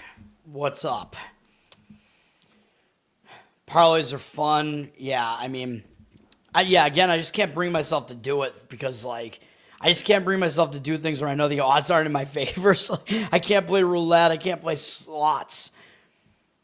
X's and O's on the Pistons Hawks. I don't do anything with X's and O's. So, Jeffrey, you can elaborate if you want because I don't do anything with the X's and O's. Going to give out my play right here, right away in the NBA. My only one. This is the final play of the day. Best bets, baby. This is going to make people watch the show, right? If I just disperse all the best bets throughout the middle of the show. We're going to be on the Golden State Warriors, -3 in this one against Orlando. I think this is not a good spot for Orlando. I've had a good gauge on Orlando after they pulled off that upset at the Knicks. They did fall into an injured player spot after that with Banchero getting injured against the Knicks. So they had the injured player spot in their favor, I would say, in the next game, but I still faded them. I took Brooklyn. We got the win with Brooklyn plus the points because I thought it was a major letdown spot for Orlando off that Knicks upset. And they had this big game against Houston up next. So I got that right. And then I took Orlando in the next game after that bad performance against Brooklyn, and they got the cover for us on Sunday, taking Houston into overtime. Now off of that game, coming back home, that was a huge effort for Orlando. Remember, they're still without Banchero here, and Suggs is a game-time decision tonight, although I'm not going to say that Suggs being out is going to cause this to be like an injured player theory because I don't think the line's going to really move much for him being out, but they're still without Banchero. They're coming off a game where they took Houston to the absolute limit as big underdogs, and now they're coming back home even though, yeah, it is the Warriors, you would like to be focused on the Warriors. I just think this is a bad spot, man. Orlando's been adhering to our zigzag the last couple of days, so I think it's going to happen again here. Golden State, they're coming off an easy win over New Orleans, so they really didn't have to exert themselves on the road against New Orleans. I think still without Zion, too. I think they will show up for this game against Orlando. They do have Miami up tomorrow, but Miami's a pretty injured team right now. Golden State isn't dealing with a ton of injuries right now. It's basically just Kuminga, I'm pretty sure. So I think we're gonna get a good one here. And against New Orleans, let me see what the Warriors did in this game as far as Buddy Hield actually might be hurt too, but I mean he's more of a role player. They actually limited Curry and Green's minutes a little bit in this game. They played 28 and 25 minutes in the game against New Orleans because they didn't need them to overwork themselves. So that's actually good. So Golden State, fairly deep roster, and they gave their star players like fewer minutes than they could have, right? So they're actually going to be somewhat decently rested here. So yeah, we're going to go with Golden State in this one. The money seems like it's definitely agreeing with it, with 58% of the tickets on the Magic. People, I guess, liking the points with the Magic at home. 500 team against a team that's barely above 500. Warriors sitting at 3.5 right now. I did see threes out there, though, pretty abundantly. I'd probably still lay the 3.5, though. 3 is less key in basketball than it is in the NFL or in football. 66% of the cash on the Warriors. I like it. That's my one play in the NBA there. Which big white guy? I don't even know who New Orleans has now. Boston and my Boston Celtics are at Brooklyn. I don't really have a whole lot to say about this game. The Celtics, close win against the Clippers in their last game. Maybe they have momentum after that going out on the road. I don't think that was a win that's going to put them in a letdown spot, so I guess you could argue they have momentum here. Brooklyn, Celtics are playing Brooklyn twice in a row here in a home and home. Brooklyn actually has some positive momentum here, even though they're returning home from a road trip. It was only a 2-game road trip, but they went to Orlando and Washington. So coming back up the East Coast, they broke their 4-game loss streak with a win over Washington, which I think one of you guys might have had a loss on that one, which that sucks because I don't think I really disagreed with the Washington side of it. I think the final market read was indicating on Brooklyn, though. I just didn't have a feel for it. Brooklyn coming back home. I mean, it's the Boston Celtics. Brooklyn's going to be, they're going to focus on this game just because it is the Celtics. Celtics look like they're taking some of the money, though. They're up from 10.5 to 11 here. 92% of tickets, 99% of the cash on the Celtics. I could see it going both ways. I mean, I can't read the game really. I'm usually decent at reading the Celtics, but I just don't know how to read their win over the Clippers. Like, do the Celtics consider that to be a game where they barely escaped and got the win, or do they consider that to be a big win? Because if they barely escaped, then they're probably going to show up with a lot of focus here. If they don't think that was the case, then they're probably going to overlook the Nets, even though they play the Nets again next. So I could see that going both ways. I don't have a good feel for it at all. Oh, it was a fan. Draymond Green got in his face. I'll have to find the video. I should use more videos here, although it's going to make this... it's going to be even longer here, this video, if I start doing... these shows will be even longer if I start doing that. There's no situational angle. I mean, there's definitely not enough of one that I can figure. Detroit at Atlanta here. I mean, I think Detroit's going to be just generally overvalued because they're 12-2. They're really, really hot right now. They haven't lost since losing to Cleveland on October 27th. So, yeah, I mean, they haven't lost for like the better part of a month. So Detroit's on a huge run here, but they faced a somewhat easy schedule here. They haven't faced a lot of really great opponents during that stretch. So I do think Detroit's a bit overrated right now. I don't know what Cunningham's status is because I don't see him listed as one of the leaders there. He was out against the Pacers. Let me see. Last time he played was against Washington. Yeah, Cunningham has missed 3 games. Of course, we remember that because I played them in the injured player spot against Chicago. And then since then, yeah, he hasn't played. So is he coming back? That's going to be something to definitely note. I don't think he is, though. He's a game-time decision. So let me see. I mean, that's going to be the big thing here because Trae Young's not coming back yet. Porzingis is a game-time decision here. I expect he's probably going to play, though. It's a big game against the Pistons. He's a game-time decision. I'm expecting him to play. Cunningham, yeah, I mean, there's no news on him. He was ruled out on Monday. So, is he coming back? I don't know. Because maybe they held him out. Maybe he was almost back, and maybe they held him out because it was a back-to-back situation. Detroit had a lot of rest. Well, they had 2 days of rest before yesterday's game. Easy win over the Pacers yesterday. Now they're going out on the road, but it's a back-to-back. So they did play yesterday. Now they have no rest, and they got to travel to Atlanta. If Cunningham comes back, I'm going to say that you should probably lean towards taking Atlanta in this game, which that is definitely a situational angle. It would be the reverse injured player spot. On a back-to-back, no less, and Milwaukee up next, I think is a bigger game for Detroit than Atlanta. I mean, they might overlook this Trae Young-less Atlanta team. Milwaukee, a better team, and I think Milwaukee's in Detroit's division, whereas Atlanta is not. Let me see, make sure of that. Yes, correct. So that's a divisional game coming up next as well, which I think makes that game a bit more meaningful. For Atlanta, they're playing pretty well without Trae Young. You got to give them credit for that. Problem I have with Atlanta, obviously, is they're returning home from a road trip, though. So I don't think I can do it, even though. So Jeff, I don't know what is Jeffrey talking about. There are some major situational angles here. It's just that they conflict with each other. Atlanta returning home from a road trip that took them to the Pacific Coast. They swept the road trip, although the best team they played on the road trip was Phoenix, I guess. So it wasn't a road trip where they faced a lot of good opponents, but they're returning home from a road trip. They've been away for more than a week, so that could be a spot where you're going to get a little bit distracted, and it is a little bit worse because they have to go back out on the road for a Thursday game against the Spurs, so it's a spot where they're going to have to get stuff done at home, and they don't have a lot of time to do it. Are they going to overlook Detroit? They shouldn't. I mean, Detroit has one of the best records in basketball, maybe the best right now, so yeah, I mean, it's a very, very difficult handicap. The Hawks flip from 1.5-point dog to a 1-point favorite. The Pistons are going to be very public. I mean, you see a line like this, is just pick the winner. It looks so easy to take the Pistons, even as a slight underdog, too, at a 12-2 record. The public's going to line up on the Pistons. 90% of tickets, 99% of the cash on the Pistons.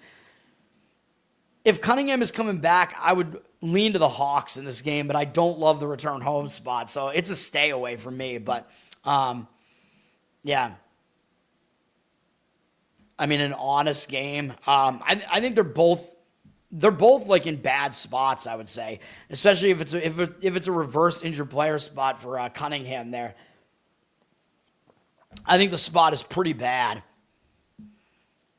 Longer is better. That's what she said. Memphis at San Antonio.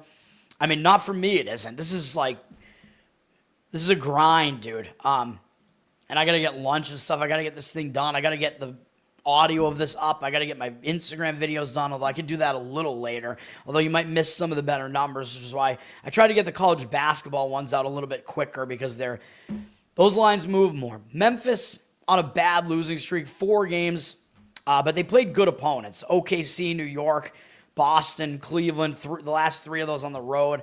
I mean, I still think Memphis is a bit of a mess, but they just lost to good opponents. Now they've had multiple days off to try to break that losing momentum.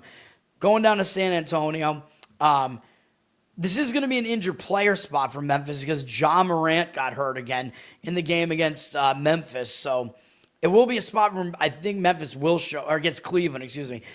Memphis should show up because I think they're going to step up their game without Morant. I think without Morant, their chemistry is actually probably better too. And having extra days off could help disrupt their losing momentum. So it is a positive for Memphis, but I also think it's a positive for San Antonio.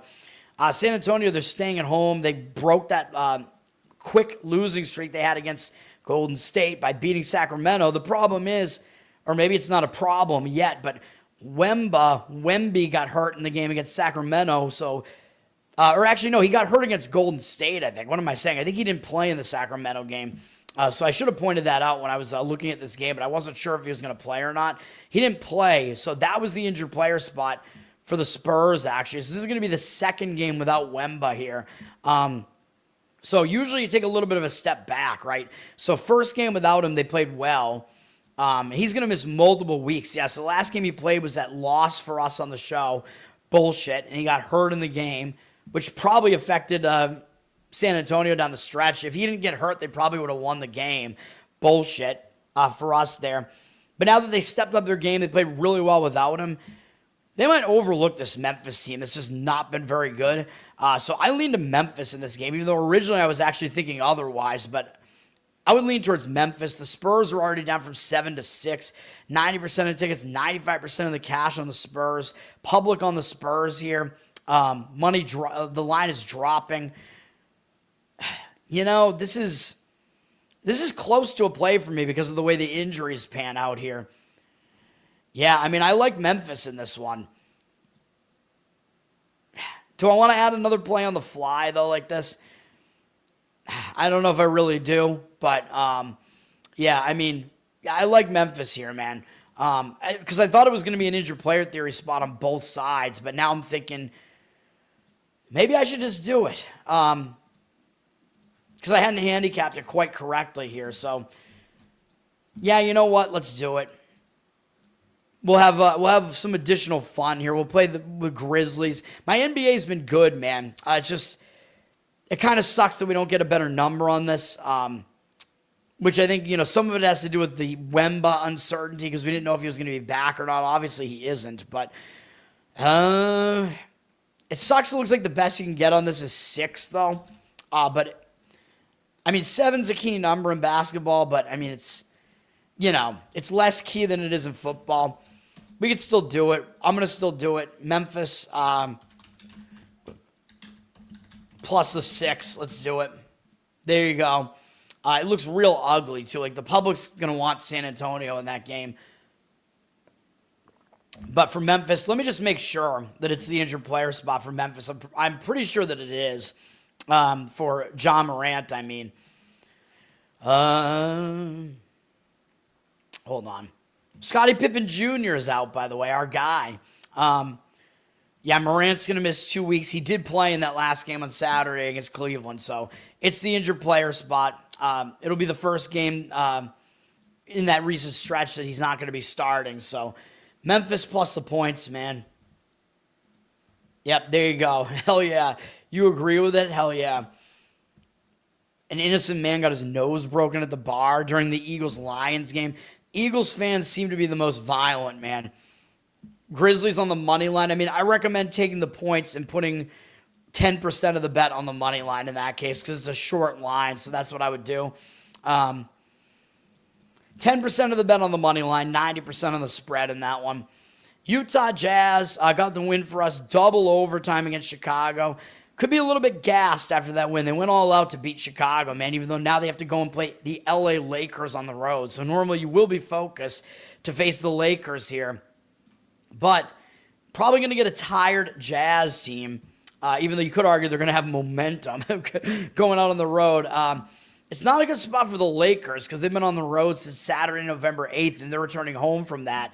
And they could be settled in at home and maybe even overlook Utah because they have to go back out and play Utah 5 days from now. They might be settled in at home and maybe just take Utah lightly and whatever. Lakers have been on this big run. So, yeah, I mean, it's a bad spot for the Lakers. I don't love Utah coming off that double overtime game, man. I really don't. As far as the LeBron situation, game time decision, is he actually going to play? Man, he's questionable.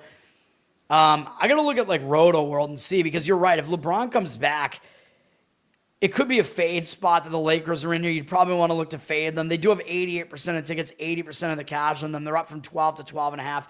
I still probably don't want to do it, though. I mean, Utah's been awful on the road, 1-5. Although the Lakers are only 3-2 at home, and they're laying a ton of points here. I get it. Utah's, you got to make sure, well, we'll see what's going to happen with Filipowski. He's questionable. He's got a sprained wrist. They're going to need him, man, because Utah's missing some bodies here, so that's not great. Let me see what we got for the LeBron situation here. LeBron, are you coming back? Because I think he's been out because of the gambling thing, dude. They recalled him from the G League. Full participant in Monday's practice. We won't know yet. But, yeah, if he comes back, it is an injured player spot. But the thing is, like, will they really give him a ton of minutes in his first game back? They probably won't. Although if he's coming back, you might get a little bit more value on the Jazz on the line. But as far as, like, you know, like, is the team going to... I mean, maybe the team will take a little bit of they might take their foot off the gas a little bit with LeBron coming back, and maybe he has to figure out his role again with this team. So, I mean, you're right. It will be a negative if he comes back, I would say, in that first game back. Yeah, Scottie Pippen Jr. out for bereavement for the entire season, man. Yeah, LeBron. LeBron, his first game back, you want to look to go under on all his props. Like, if he's coming back, it's a big thing, and you know everybody's just going to play overs on LeBron's props with him coming back, and I think you should play them all under if you want to actually play them, because you don't even know how many minutes he's going to get, and you know because he's LeBron, his props are going to be inflated, so there's probably going to be value playing them under. Phoenix at Portland. For Phoenix here, they just took a loss. They had a nice 5-game win streak, and it got snapped against Atlanta. So sometimes when you take a loss that cracks a win streak like that, sometimes it's not a positive. They're going out on the road for 1 game to Portland, so it's not really the start of a road trip. Could be a negative spot for Phoenix here, man. I don't love it, but I believe Portland is returning home from a road trip, so I don't like that either. They've been away since Saturday, November 8th. They went to the East Coast, and now they're returning from Texas, losing both games in Texas and returning home. Could be a little bit distracted here, and they do have to face Chicago up next. So Chicago's fallen off, so they actually probably will be more focused on this hot Sun team that's in the Western Conference there. Blazers dropped from 4 to 2.5, but that might be personnel related. 78% of tickets, 97% of the cash on the Blazers. So tough read in that one, man. The cash percentages on the Blazers right now, I don't want to have anything to do with this game.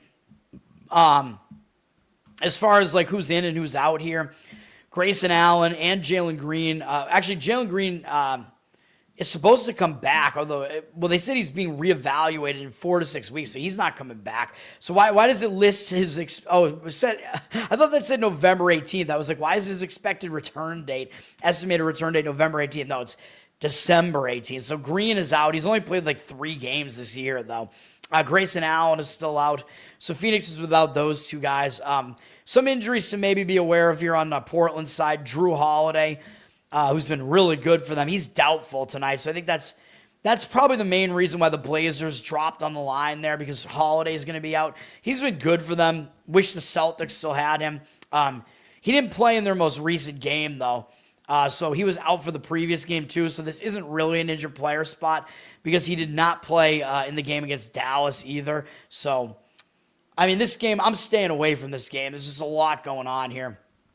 Let's go to college football. The Bears, number 12 in the NFL power rankings. Yeah, even though their point differential is -6 on the season, the Bears, they're maybe the worst 8-3 team in the history of the league, dude. The Bears suck. They're going nowhere. I hate the NFL board this week. I know I said that last week, and I came up with some pretty decent plays last week. I hate the board even more this week. I really don't like the NFL board at all. Fading the Bears might be an option this week, though. There are some factors in that game where I kind of like that idea. Let's go to this Maction slate here. Finish this off. This is bad, dude. You have UMass at Ohio. And this is so bad. UMass is so bad that Ohio's a 33-point favorite in this game, up from 32. When do you ever see a MAC team favored by 30-something points? This UMass team, they don't belong in Division I. They're going to be back down in a lower form of college football after this year.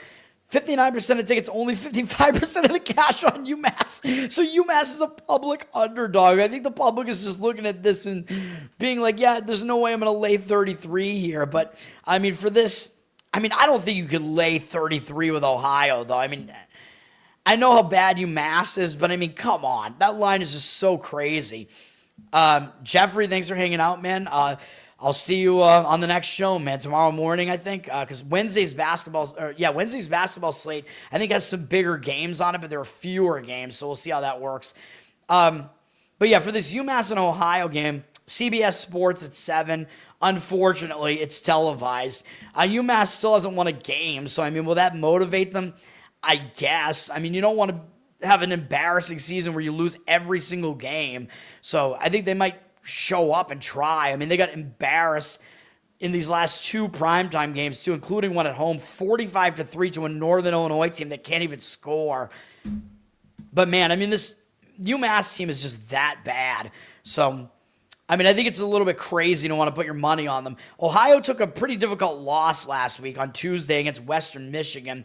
As far as UMass, by the way, they played last Wednesday, so they actually have one fewer day of rest compared to Ohio here. Ohio got bowl eligibility again, but I think they had their sights set bigger, man. I think Ohio, they're trying to get to the MAC championship again here, man, because they were in it last year, and I believe they won it last year, so I think they do have a goal to try to win the MAC, and they can still do it. I mean, they're 3rd in the MAC right now. They have the same record in the conference as Central Michigan. The only team above them is Western Michigan, but that was a big game for Ohio against Western Michigan last week, and we had a winner here on the show with Western Michigan. UMass is definitely going to be a step down from that, and this is Ohio's final home game, so I don't like to fade teams in their senior day because they're probably going to show up, although I know they're off a difficult loss against Western Michigan. That was a difficult game, but Ohio will show up. I mean, they'll try to get this game. I mean, it's not going to take much effort, I don't think, to win a game against UMass, but they're still trying to win the MAC here. Ohio is still trying to get back to that championship, and their quarterback is a senior, Parker Navarro, so the senior day aspect of this does matter a little bit more to them. Do I want to lay 33? No. Do I want to have anything to do with the total? No. The money's coming in on the over, and it's up to 53, but, I mean, UMass is a team that just can't score, so, I mean, if you want the over to happen, UMass is going to have to do some scoring for their part, and they might not be able to do it, so, yeah, I mean, that game is definitely a stay away. That game is horrendous. Akron at Bowling Green. It's a competitively lined game, at least. Bowling Green down from 3.5 to 3 here. Bowling Green looks like they're taking the cash, though. 62% of the cash on them. So maybe it was a little bit of a setup to try to get Bowling Green off of that key number of 3.5 down to 3 without the hook. 76% of the tickets on Akron. And the money looks like it came in a little bit on the under, even though now it looks like the cash percentage actually is less on the under now, but pretty low total of 47 with some money showing on the under a little bit. This game, I don't really have a whole lot to say about the under, or about the total, I should say. I don't think either of these teams can become bowl eligible. This is actually Akron's last game of the season, and they lost their senior night game against Kent State. I mean, that is bad, dude. I mean, Kent State, I've been talking about how they're overperforming. Kent State got their 4th win, even though they're actually not that good. This is a big rivalry game, Kent State and Akron. They're both in Ohio. So I think Kent State did step up their effort in this game. But if you look at how they won this game, they shouldn't have won it, dude. Akron outgained them 530 to 374 and only lost by 7 in overtime. I mean, come on, man. Like, Kent State was actually blowing them out, I think, in the second half at one point. But Akron should have won this game based on the statistics, man. I mean, I don't know how they lost this game. They out-first down Kent State 33 to 13. They had fewer penalties, and they outpossessed them 38 to 21. I mean, statistically, Akron blew this Kent State team out, and they actually lost the game outright as favorites on senior night. So I actually think that will motivate Akron coming into this game, because you don't want to end your season on a note like that, and they looked way worse than they actually were. I know Bowling Green is a bit tougher than Kent State is, even though they have a worse record. Bowling Green a little bit better defensively. Bowling Green's going to show up too. They haven't played since last Saturday. I think Akron has less rest than Bowling Green does, because Akron played on Tuesday last week. And the extra rest could help Bowling Green because they've lost 4 games in a row. So Bowling Green, they do have reason to show up in this game. Probably not going to really be focused on playing UMass to end the season. Bowling Green, they're not going to make a bowl. The best they can get to is 5 wins. I know occasionally some 5-win teams can petition to get into a bowl game, but usually those are like big conference teams that are going to have a lot of fans show up. I see both teams showing up in this game, man, so I'm going to stay away. I I mean, I actually lean towards taking the points with Akron here if you forced my hand on this. I don't want to play the game at all. I mean, if both teams do show up, I could see the under being the case, especially after Akron played a crazy high-scoring game last week. The under seems to make a bit more sense in this one. Bowling Green definitely better defensively than Kent State is. And then Western Michigan is at Illinois. That Akron Bowling Green game is on ESPNU, and Western Michigan and Northern Illinois on ESPN2 to finish this off here. Western Michigan just got that big win over Ohio, man, but that was their senior night as well. It was a big win, so you could argue they're going to be in a letdown spot here, but they are still trying to get into the MAC championship, and there's still only one game ahead of really 5 different teams, so they can't really afford to take a loss. So they do still have to show up focused, though. It would be, I think, big for them. I don't think they really thought they could make the MAC championship coming into this season, but now that they are on the verge of doing so, I think they will show up for that reason. For Northern Illinois is just playing out the stretch here. They're not going to make a bowl, so I think they will consider this to be a big game. It is not their final home game, though. They're on a short week. They played last Wednesday, whereas Western Michigan played on Tuesday. So Western Michigan does have one extra day off. Northern Illinois, not their senior day, because they actually play on Friday at noon on November 28th. It's going to be one of those holiday games on Black Friday, I guess, because that's what people want to watch while they're in a food coma after Thanksgiving. Wait, is that Thanksgiving or is that the week after? I don't even know when Thanksgiving is now. I apologize. But whatever. It's Friday, November 28th. They have this weird noontime game against Kent State for some reason. Maybe they'll focus more on Western Michigan, though, because Western Michigan's been a good, a pretty good team. Northern Illinois has the ability to play spoiler as far as that's concerned. Northern Illinois is getting a lot of points. Western Michigan up from 6 to 7. 83% of the tickets on them, but 59% of the cash coming into Northern Illinois. That is a lot of points to lay for Western Michigan for an offense that is not very prolific. Western Michigan's is not. Northern Illinois is a bad offense, too. They just run the football pretty much. But both teams are okay defensively, and this is a low total at 38.5. So I think taking the points at home does make sense to me with Northern Illinois because you're getting more value at the points, but the under also makes sense, even though I know it seems crazy to go under that low of a total. This looks like it's going to be an ugly game, man. These are two really bad offenses and at least one good defense in Western Michigan. I think Northern Illinois' defense isn't terrible either. Money is showing on the under, 60% of the tickets, 90% of the cash on the under. In that game, I probably prefer the under to the side. That's going to do it. Don't love those MAC games, but we'll have a few plays today. Once again, basketball, we got Eastern Michigan as a pick'em or money line. You might be able to get +1, whatever. We'll see. Pepperdine minus the points, but that line is moving. Basketball, NBA, we got Golden State Warriors minus the points, Memphis plus the points, and then in NHL, we're going to roll with split bet -1 form your own puck line on the Lightning. And that's going to do it, baby. I appreciate it. Thanks for hanging out. Learn to Toad on Twitter. Learn to Toad on Instagram. We got the show on audio as well, Spotify and Apple. So if you give me a good review over there and listen, that helps me out. Like and subscribe to the channel here. Tell everybody how hot I've been recently. And I shaved my head, so I'm also hot physically again as well. And my beard's grown back in, so I'm turning back into the sexy version of me that doesn't look like a fat, ugly baby. So there you go, baby. Like, subscribe, leave good comments. Tell people about it, man. We're on a nice run right now, and I want to continue it. We're going to wind up with a pretty good year, actually, as far as tracking, like whether I'm up or down on the year. We're far up enough that we're going to be up for the season or up for the year. It's just a matter of how much. And it's going to be a decent year, let's put it that way. After last year was a loser, but the 2 years prior were both really, really good for me. So this is going to be possibly in the range of the 2022 year that I had, which was not as good as 2023, but good. So that's a really nice turnaround. Yay me, I guess. So looking good. I also have a Uke channel covered in Uke on YouTube. Maybe want to consolidate. I don't know. I'm thinking about maybe starting to starting to review non-alcoholic beer as a sober man who still wants to participate in the craft. I got some in my fridge. I got to point back. Yeah, this way. There you go. You see that fridge behind me? Got some of it in there, even though it's a mini fridge, which, by the way, I brought that fridge by myself up 2 flights of stairs, by the way, and hurt my back and arms in the process. That was fun, but I did it. I also have a floor above me, too, that I was going to try to bring it up there, too, but my attic is unfinished, though, unfortunately. It would be a sweet attic. It would be sick, a sick man cave.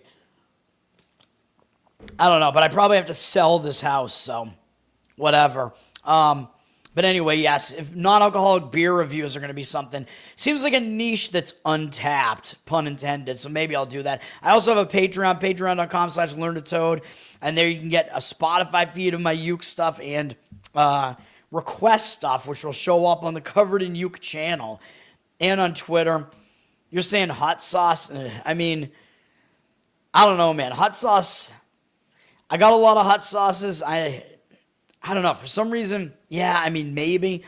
Hot sauce, I would want to, be, high on the hot sauce or something, or just, feeling the effects of the hot sauce and, review something additionally while I'm on the hot sauce. Call it Hot Takes, although probably somebody already has that as a name.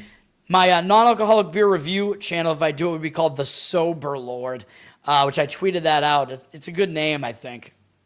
We'll see, because I'm getting some NA beer coming in, man, so I can enjoy it and relax a little bit and have no hangover effects. How about that? No hangover spot for me. That's going to do it. Do hot sauce and beer in the same review. Yeah, I mean, maybe, but the thing I don't like about that is hot sauce will, wreck your palate. So you want to have a clean palate when you do beer. So I don't know. I guess I could do the beer first, cleanse my palate, and then do the hot sauce. I don't know. I'm thinking about it. That's going to do it for now. I got to get this show out. Got to eat some lunch. Thanks, guys. Peace for now.